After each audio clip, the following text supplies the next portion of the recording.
देश का मिजाज नॉर्थ ईस्ट। देश का मिजाज खबरें उत्तर पूर्वी राज्यों से। असम के 7 मेडिकल कॉलेज हॉस्पिटल्स में हॉस्पिटल मैनेजमेंट इंफॉर्मेशन सिस्टम लागू किया जाएगा। ये एकीकृत clinical information system health services को डिजिटलाइज करेगा, जिससे हॉस्पिटल संचालन ठीक से हो सकेगा और मरीजों को मोबाइल पर ही मेडिकल रिकॉर्ड्स मिल जाएंगे। डॉक्टरों को चिकित्सा डेटा उपलब्ध होगा। इसके लिए असम सरकार ने रेलटेल कॉरपोरेशन ऑफ इंडिया को 56 करोड़ रुपए का ठेका दिया है। इस परियोजना में डिब्रूगढ़, गुवाहाटी, सिलचर, बरपेटा, तेजपुर, लखीमपुर और दीफू के हॉस्पिटल शामिल हैं। त्रिपुरा के मुख्यमंत्री डॉक्टर मानिक साहा ने किताबों को मानवता का सबसे अच्छा दोस्त बताया है। ये विचारों को आकार देती हैं और कभी विश्वासघात नहीं करती। अगरतला में बुक फेयर के 44वें एडिशन का उद्घाटन करते हुए उन्होंने इसे साहित्य का मिनी कुंभ करार दिया। कलम की ताकत को तलवार से श्रेष्ठ बताया और नियमित पढ़ने को व्यक्तित्व निखारने का माध्यम माना।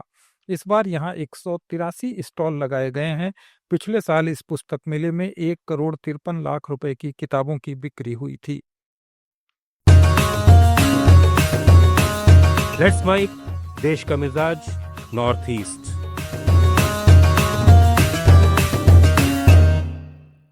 मणिपुर में जातीय हिंसा की वजह से हजारों लोग अपने घर छोड़कर दूसरे जगहों पर शरण लेने को मजबूर हैं। इनमें बहुत से बच्चे भी हैं जो घर, स्कूल और परिवार से दूर रह रहे हैं। अब मणिपुर बाल अधिकार संरक्षण आयोग ने इन विस्थापित बच्चों की सुरक्षा और उनके फिर से सामान्य जीवन शुरू करने के लिए एक नई योजना शुरू की है।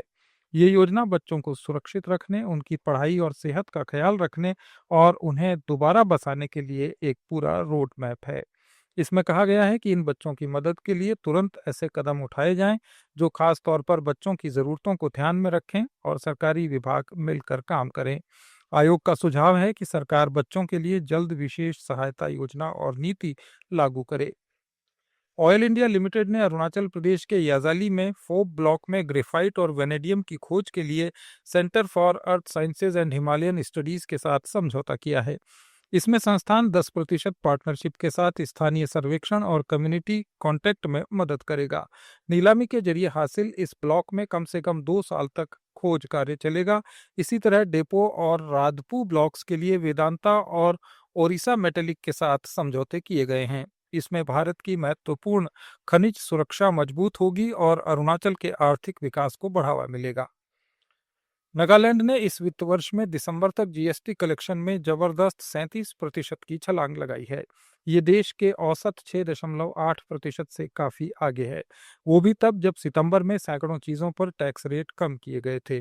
अधिकारियों के अनुसार लोगों का खर्च बढ़ने और बेहतर टैक्स वसूली से ये रिकॉर्ड उपलब्धि हासिल हुई। राज्य की कंज्यूमर बेस्ड इकोनॉमी को भी इसका फायदा मिल रहा है। असम राइफल्स ने मिजोरम के सैतुआल जिले में इंडो म्यांमार सीमा के पास एक संयुक्त अभियान में 11 किलो 62 ग्राम मेथाम्फेटामाइन गोलियां जब्त की हैं। इनकी कीमत करीब 33 करोड़ रुपए बताई गई है। इस संबंध में असम के बड़रपुर जिले के एक तस्कर को गिरफ्तार किया गया है। सिक्किम की विपक्षी पार्टी सिक्किम डेमोक्रेटिक फ्रंट ने महीने भर चलने वाली ऑनलाइन मुहिम चलाई है, जिसका नाम एसकेएम रोड रिपोर्ट रखा गया है। इसमें पूरे राज्य की खस्ता हाल सड़कों की स्थिति को वीडियो के जरिए उजागर किया जाएगा। पार्टी के उपाध्यक्ष सुमन चामलिंग ने गैंगटॉक में मीडिया से बातचीत में कहा कि सत्तारूढ़ सिक्किम क्रांतिकारी मोर्चा ने चुनाव में बिजली, पानी और सड़क यानी बिपाशा का बड़ा वादा किया था, लेकिन 2 साल बाद भी ग्रामीण इलाकों से लेकर शहरों तक सड़कें उपेक्षा की शिकार हैं। मेघालय की रियो लांगधार को 2026 के लिए फीफा रेफरिंग इंटरनेशनल लिस्ट में फिर चुना गया है। फीफा लेवल की सहायक रेफरी घार ने 2024 में डोमिनिकन रिपब्लिक में अंडर 17 महिला विश्व कप और इंडोनेशिया में एएफसी अंडर 17 महिला एशियन कप में रेफरी करियर का आगाज किया था, जहां वे वर्ल्ड कप में नियुक्त दूसरी भारतीय अधिकारी बनी थी। मेघालय पुलिस में कार्यरत थार को 2024-25 की सर्वश्रेष्ठ महिला सहायक रेफरी चुना गया। अब मेघालय फुटबॉल एसोसिएशन के एक समारोह में उन्हें सम्मानित किया गया। ये थे उत्तर पूर्वी राज्यों के कुछ प्रमुख समाचार। अपडेट्स के लिए जुड़े रहिए लेट्स माइक के साथ। आप सुन रहे थे let's mike more than radio. Follow कीजिए हमें हमारे सोशल मीडिया प्लेटफॉर्म्स पर। आप सुन रहे थे लेट्स माइक।